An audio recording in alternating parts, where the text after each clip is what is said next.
This book may be one of the best books I've ever read in my life, and I'm really not exaggerating. Hey friends, welcome back to another video. Today I'm going to be taking you through the books I read in June and my plans for reading in July. And that's it, that's the intro. Let's just get into it. So I want to start off with the books that I didn't actually finish in June, and they're going to be carried over into July. So the first one is Sapiens. This is one that I actually started 2 months ago, but I'm listening to the audiobook with my husband, and to be honest, we just kind of forgot that we were supposed to be listening to it this past month. So we didn't do much listening time, and we still need to finish it. So carrying that on into July. Another one I'm not quite finished is Me and White Supremacy by Layla F. Saad. This one is structured as a workbook, and it's a way for white people and people with white privilege or people who are white passing to be able to work through what whiteness really means and our personal connection with white supremacy to help us to do that self-reflection that's needed as that sort of first step in an anti-racism journey to be able to really become a true accomplice in this fight. It's structured where you cover one topic every day and answer some journaling questions as you go. The reason I'm not quite done is that I ended up having to take a week off because I participated in the Blackout buddy read, which was reading White Rage and White Fragility. And I just found I was getting really confused reading multiple books about anti-racism simultaneously. So I found for my own comprehension, I had to read them one at a time. So while I was reading White Fragility and then White Rage, I took a break from Me and White Supremacy. And then as soon as I finished those two, I picked back up on the doing one section a day. The last book that I did not quite finish in June, and by did not quite finish, I mean just barely started, is Les Fiancés de l'Hiver by Christelle Dabos. This is another one that I technically was supposed to read 2 months ago and didn't even start. To be honest, I think I'm just anxious because I'm reading it in French and the language is quite, I mean, I don't know if any francophones out there would agree, but to me the language feels quite lyrical.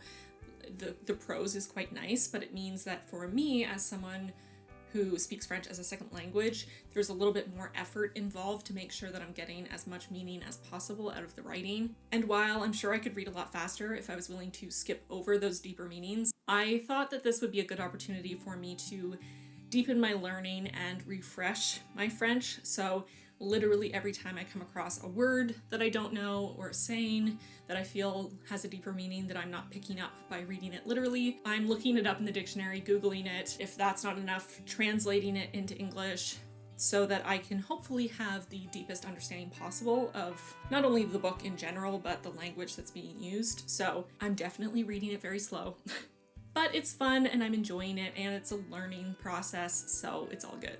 All right, so now I'm going to go through the books that I actually did finish in June. The first book I finished in June was The 7.5 Deaths of Evelyn Hardcastle by Stuart Turton, and this one I gave 5 stars. I really enjoyed it. It feels almost like a classic mystery, kind of Agatha Christie-esque, but it has this magical Groundhog Day-esque element to it that adds this extra layer of mystery and intrigue, and I don't want to give away too much because a lot of this story can be spoiled if you know too much going in, but I'll just say that I really enjoyed it. I found it fascinating. I didn't solve the mystery before it was revealed at the end, but I had a lot of fun trying to figure it out. And like I said, I gave it 5 stars. I really enjoyed the process of reading this book. The next book I finished in June was Pride by Ibi Zoboi. This was another 5-star read for me.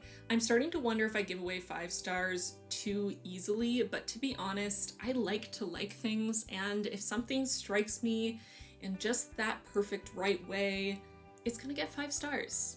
I don't know, I think that in more bookish communities, sometimes it feels like there's this expectation that you have to be incredibly discerning and critical and cynical and, you know, really pick things apart to be serious or to know what you're talking about. And yes, I can be pretty picky. Yes, I can be cynical. I can be hard on things, and I definitely have a lot of pet peeves and things that are going to trigger me to give a bad rating or review for a book. But I also just really enjoying things, and I read primarily for enjoyment, so sue me, you know? I like giving things 5 stars, and honestly, this was probably the wrong place to have this discussion because Pride 100% deserves 5 stars without a doubt.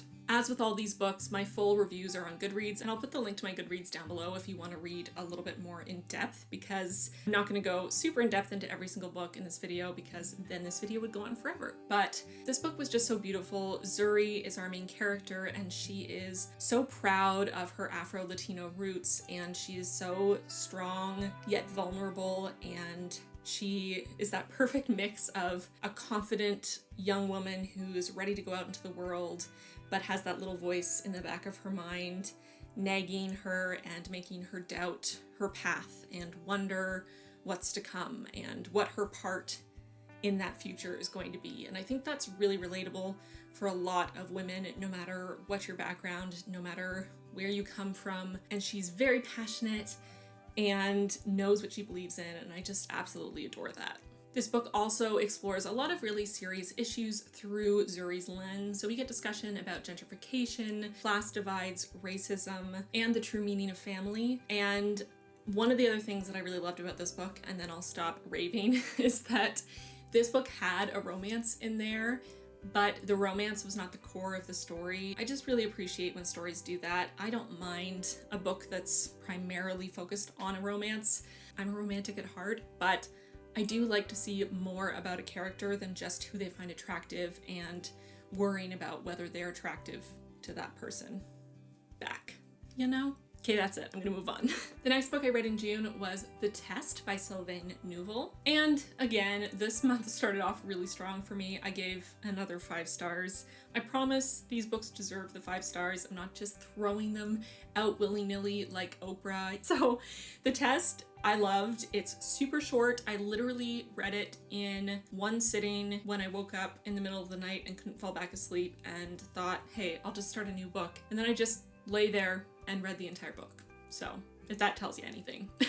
This is 100 pages, but it feels like a really cool, interesting episode of Black Mirror. Our protagonist is taking a citizenship test, and it's nothing like anything you've seen before. This story is so brief, but it packs a really impactful punch. It explores morality, prejudice, sacrifice, and what it means to put a numerical value on someone's worthiness as a human being. Really, really interesting. Like I said, very short, but very much worth the read. The next book I read in June was Dry by Neal and Jarrod Shusterman. This book I gave 4 stars. See, not every book gets 5 stars. I'm very discerning. This one's a young adult dystopian sci-fi novel that explores what happens when the droughts in California turn deadly. This book is so interesting because it goes from normal day-to-day lives of people who are aware of their water consumption, but it sort of sits at the back of their mind, to people who are in desperate search of water and will do anything, and I mean anything, to get it. I was thirsty the entire time I read this book. I drank significantly more liters of water a day than I typically do while reading this because it just feels so visceral, the descriptions of these people who are so thirsty and would do anything for that tiny sip, for that little bit of moisture, and seeing how quickly people turn into monsters when they're deprived of such a basic human need. Very interesting. Definitely some trigger warnings for this one, for sure. As with all the books, I try to put trigger warnings that I notice on the little book card I pop up.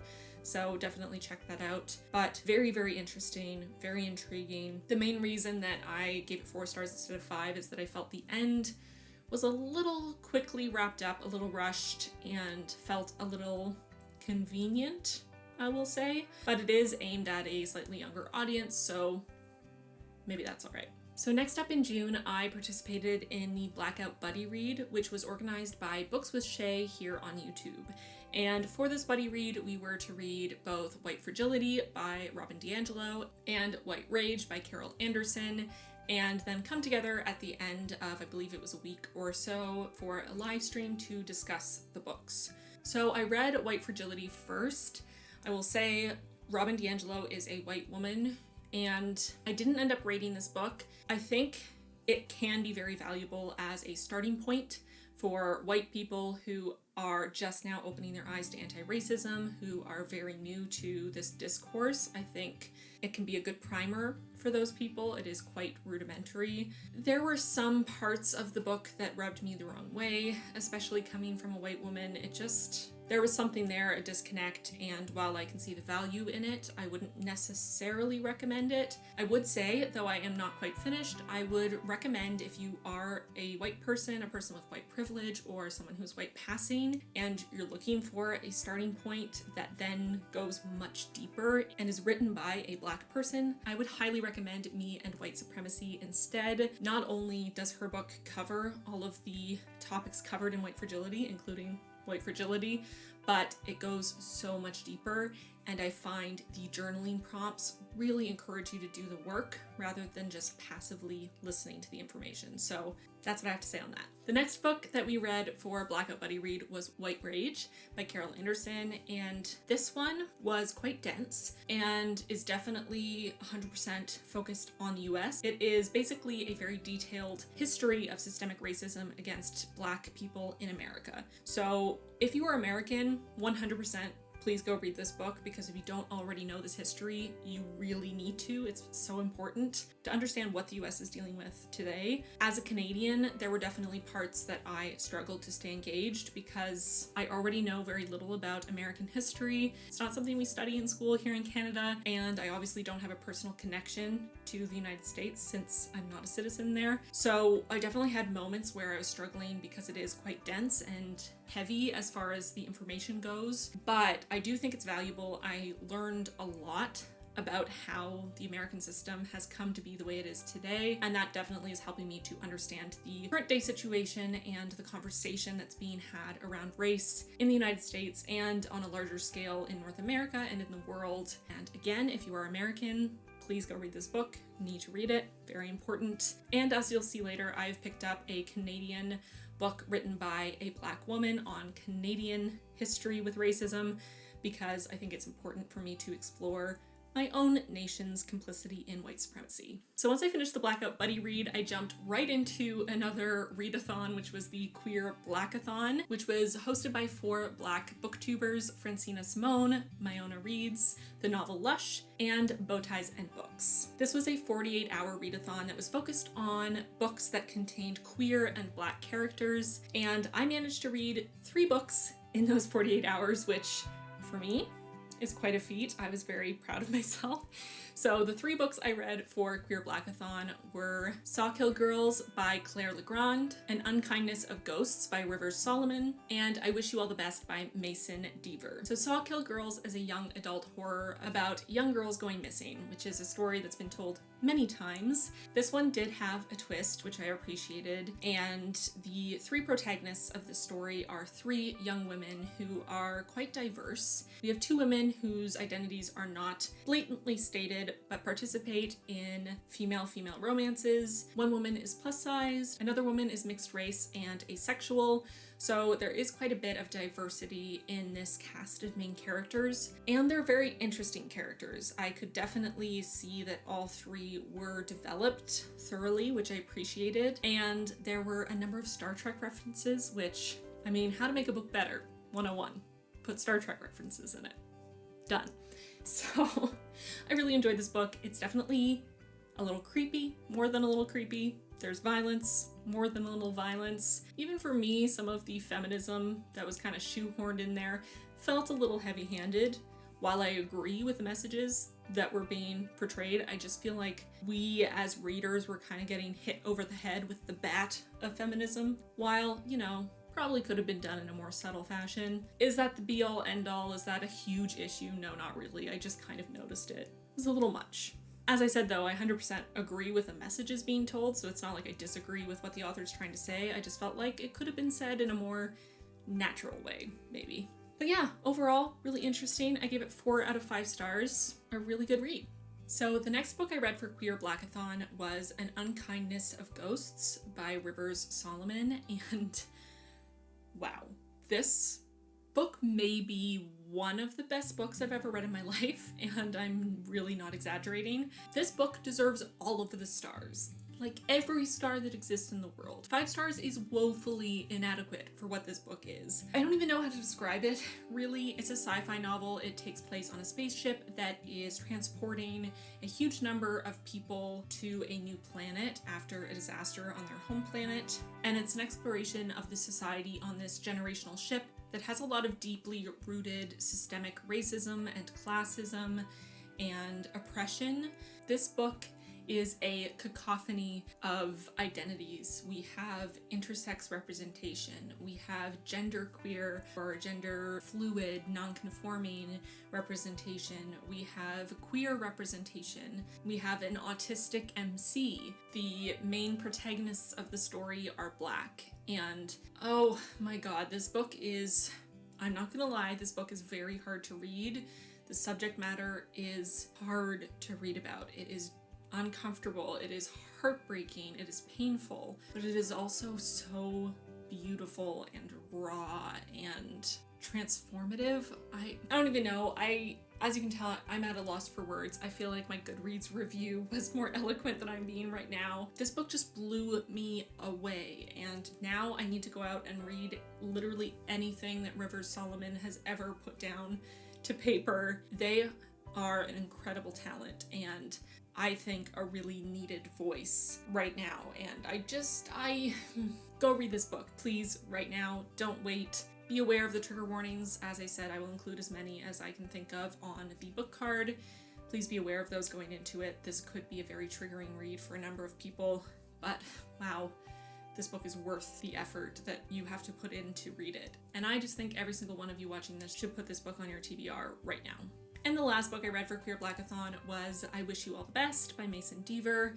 This one is a story centering around a young person named Ben who comes out to their family, to their parents, as non-binary and is kicked out of their home. And what happens after that? This is another one that's very hard to read at times. It is heartbreaking to see someone trust their family with something like this, to want to be 100% themselves, to want to open up and share who they are with their parents, and to be rejected and thrown out. It's really hard to read.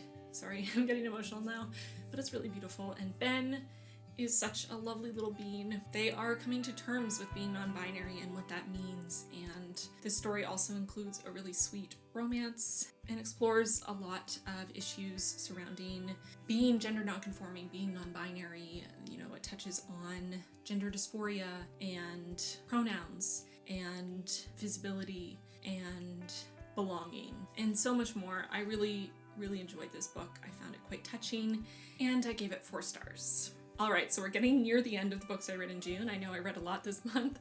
So the next book I finished in June was Middlegame by Seanan McGuire. And this was the book club pick for my book club that I host on Patreon. This was our first month running the book club and our first book selection. Middlegame is sci-fi fantasy. It is very weird. It is very unique, and it's very violent. So keep that in mind. I definitely have a few little bones to pick with this book here and there that I discussed at length with my book club members in our final book discussions, but overall, I just really enjoyed reading this book. I found the language stunning, the vocabulary, the metaphors. There was just something so magical about the language in this book. I found the structure really interesting.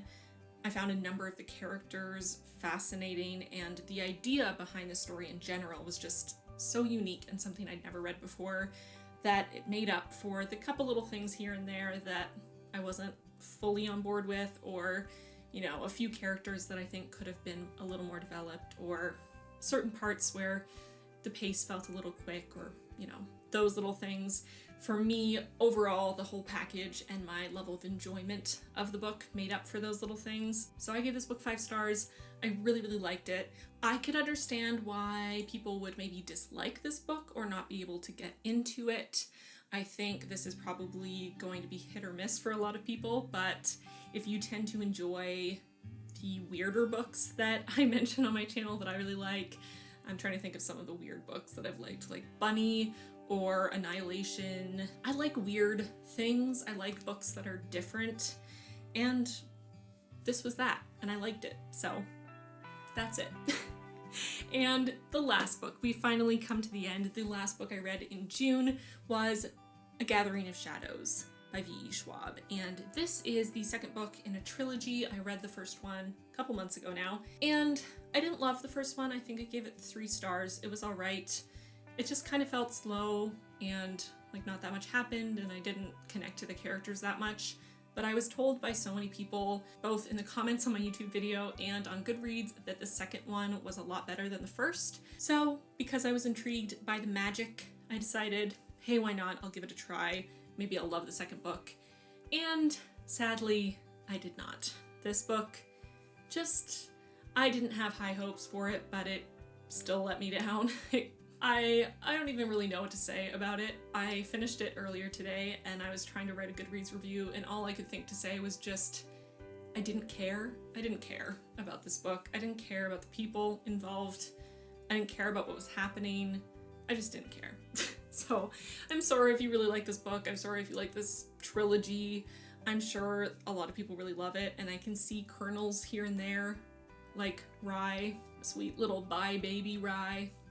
Love him, but there just wasn't enough there to keep me intrigued, to keep me interested. Maybe this just isn't my kind of fantasy. And the biggest pet peeve for me, I maybe would have given this book 3 stars if it weren't for this, but the main female protagonist, Delilah, is such a Mary Sue to the nth degree. She is exactly that YA trope of the young woman who's inexperienced and is, you know, a nobody, and then all of a sudden turns out she's the most special, the most talented, the most amazing, beats out all the people who have been doing this for their entire lives, just is good at everything. Everyone loves her, everyone wants her. She solves all the problems and saves the world. Listen, I love a strong female character. I love seeing female protagonists. I love seeing female characters who are good at doing stuff. Yes, please give me more of that. I'm not against any of those things. What I am against is any character of any gender who is just perfect at everything for no reason. I like characters to feel real. I like to see their flaws. I like them to fail at stuff sometimes. Yeah, just not my thing. So that's it. Okay, so finally, that's all the books I read in June. I got through a lot this month, quite a bit of reading, and now it's time to talk about the books I'm planning on reading for July. So the first book I'm reading in July is my book club's next book selection, which is August Town by Kai Miller. Ma Taffy may be blind, but she sees everything. So when her great-nephew Kaya comes home from school in tears, what she senses sends a deep fear running through her. While they wait for his mama to come home from work, Ma Taffy recalls the story of a flying preacher man and a great thing that did not happen. A poor suburban sprawl in the Jamaican heartland, August Town is a place where many things that should happen don't, and plenty of things that shouldn't happen do. For the story of Kaya leads back to another momentous day in Jamaican history, the birth of the Rastafari and the desire for a better life. I also have a number of ARCs and ALCs that I want to get through this month. So these are advanced reader or listener copies of books that I've been given access to for review. I have The Extraordinaries by TJ Klune. Nick Bell, not extraordinary. But being the most popular fan fiction writer in the Extraordinaries fandom is a superpower, right? After a chance encounter with Shadowstar, Nova City's mightiest hero, and Nick's biggest crush, Nick sets out to make himself extraordinary. And he'll do it with or without the reluctant help of Seth Grey, Nick's best friend, and maybe the love of his life. TJ Klune's YA debut, The Extraordinaries, is a queer coming-of-age story about a fanboy with ADHD and the heroes he loves.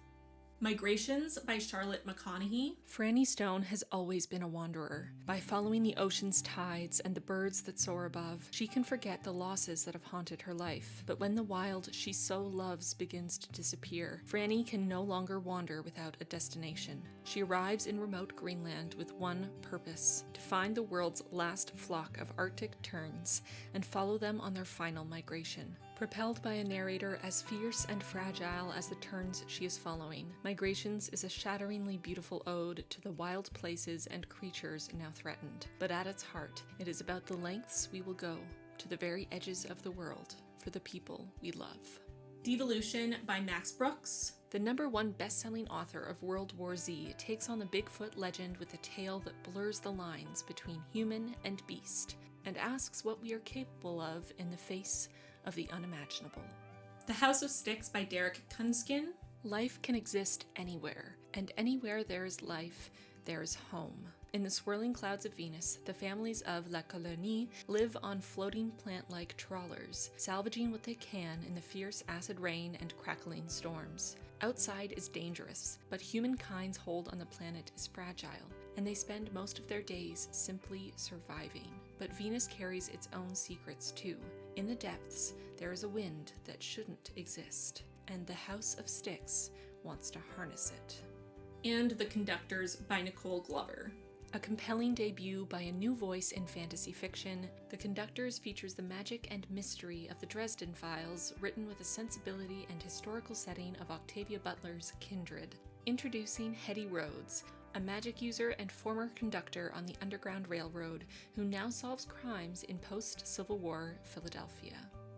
Most of these are coming out very soon, which is why I wanted to read them right away so I could review them before they are published. So for the rest of my July TBR, I have a number of books that are pretty varied. I tried really hard to get a wide array of genres and authors of different experiences and different subject matter, but the rest of the books on my list for July are Binti by Nnedi Okorafor.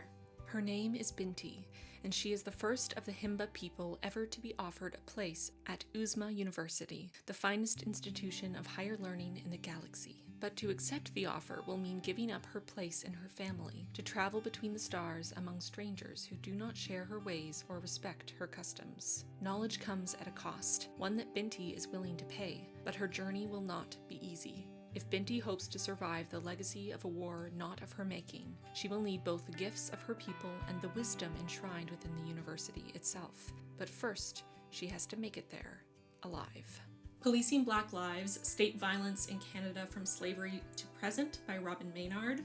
Diving behind Canada's veneer of multiculturalism and tolerance, Policing Black Lives traces the violent realities of anti-Blackness from the slave ships to prisons, classrooms, and beyond. Robin Maynard provides readers with the first comprehensive account of nearly 400 years of state-sanctioned surveillance, criminalization, and punishment of Black lives in Canada.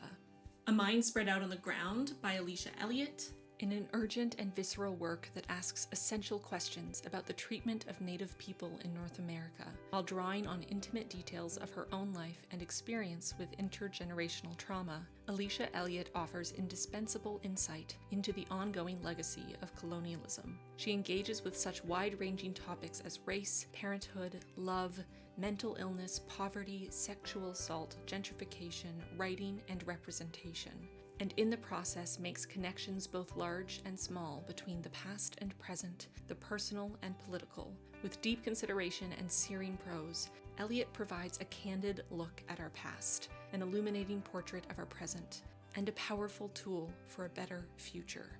And Freshwater by Akwaeke Emezi. An extraordinary debut novel, Freshwater explores the surreal experience of having a fractured self. It centers around a young Nigerian woman, Ada, who develops separate selves within her as a result of being born with one foot on the other side. Unsettling, heart-wrenching, dark, and powerful, Freshwater is a sharp evocation of a rare way of experiencing the world, one that illuminates how we all construct our identities. So I'm looking forward to this month in reading. I have books that I feel I'm going to learn a lot from. I have books that I think are going to be a fun, light, enjoyable read. I think it's a pretty well-rounded list, so I'm very excited about that. While I'm on the subject of well-rounded TBR lists, I want to mention a number of booktubers who I have found either recently or been watching for a long time who have a focus on reading in a diverse way, whether that's diverse in terms of race, gender, sexuality, nationality, genre, all of those things. I think it's really important, and it's something that I mentioned at the start of the year. It was something I wanted to work on, and definitely is still a big priority for me, and these booktubers are really helping to inspire me and give me amazing recommendations and really show how you can be intentional about the TBRs that you're building for yourself while still reading books that you're interested in, but getting a wide array of experiences and perspectives, which I think is very important. So I'm going to link a bunch of booktubers for you to check out in the description box down below, so please go check them out, follow their work. If they read books that are interesting to you, please subscribe and actually watch and engage with their content. And with that, that is the end of this video. I know it's been very long. Thank you for being here with me. Thank you for loving the book content. It means a lot to me. As always, I want to know what books you're reading right now, what books you're planning on reading in July. The number one thing I want to know though is what is the best book you've read so far in 2020. We are 6 months through the year, so I want to know what's the best book that you've read this year. Maybe I'll add it to my TBR if it's not there already. Thank you so much for watching, and I'll see you very soon in my next one. Bye, friends.